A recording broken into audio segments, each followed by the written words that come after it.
A special thank you to each of our subscribers who make this channel possible. Here's today's story. A massive military parade is set to commence at 6:30 p.m. Eastern Time this Saturday along Constitution Avenue NW, commemorating multiple significant occasions: the U.S. Army's 250th anniversary, President Donald Trump's 79th birthday, and Flag Day. The event, which is estimated to cost between $25 million and $45 million, has ignited a firestorm of controversy and protests. The parade will stretch from 23rd Street Northwest to 15th Street Northwest and feature an impressive display of military might, including between 6,600 to 7,500 troops, 150 vehicles, such as 28 M1 Abrams tanks, 28 Bradley infantry fighting vehicles, and 4 Paladin howitzers, alongside 50 aircraft, including Apache and Black Hawk helicopters. Additionally, the procession will showcase 34 horses, 2 mules, and 1 dog, as reported by various news outlets. The U.S. Army's Golden Knights are expected to parachute in to present a flag to President Trump, followed by a concert featuring country artists Scotty Hastings, Noah Hicks, and DJ Nyla Simone. In an effort to minimize street damage from the heavy military vehicles, the Army has planned to use rubber pads and steel plates and will oversee any necessary repairs post-event.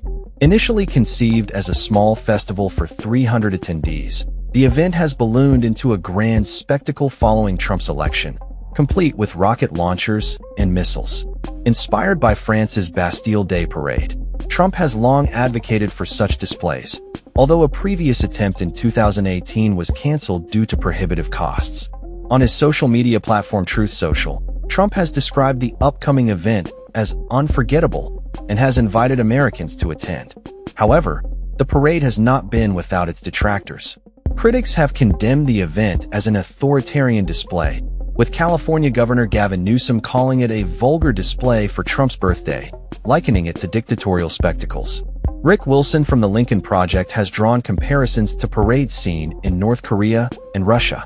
A recent poll indicates that 60% of U.S. adults view the parade as a misuse of public funds, while D.C. Delegate Eleanor Holmes Norton has criticized it for mimicking authoritarian pageantry. The parade comes on the heels of Trump's deployment of National Guard troops and Marines for anti-immigration raids in Los Angeles, further fueling concerns about the militarization of public life and suppression of dissent. Protests under the banner No Kings are expected to draw millions in cities like Atlanta, Philadelphia, and Chicago, with thousands already gathering at Atlanta's Liberty Plaza. Notably, no demonstrations are scheduled in D.C. to avoid potential clashes, as reported by various news agencies. Trump has warned that protesters will face a very big force if they attempt to disrupt the event. The Saturday program will also include a wreath-laying ceremony at Arlington National Cemetery, a fitness competition, and an Army festival featuring NFL players and military equipment displays. Anticipation for the event is high, with up to 200,000 attendees expected. To ensure security, 18 miles of fencing and 175 metal detectors will be deployed throughout the area. However, a thunderstorm warning could pose a risk of disruption, with lightning potentially leading to cancellation depending on Trump's availability. This parade marks the first military display of its kind since 1991, raising concerns about potential infrastructure damage and the politicization of the armed forces. Former Army officer Samuel Port has argued that the event serves Trump's personal interests rather than the interests of the nation.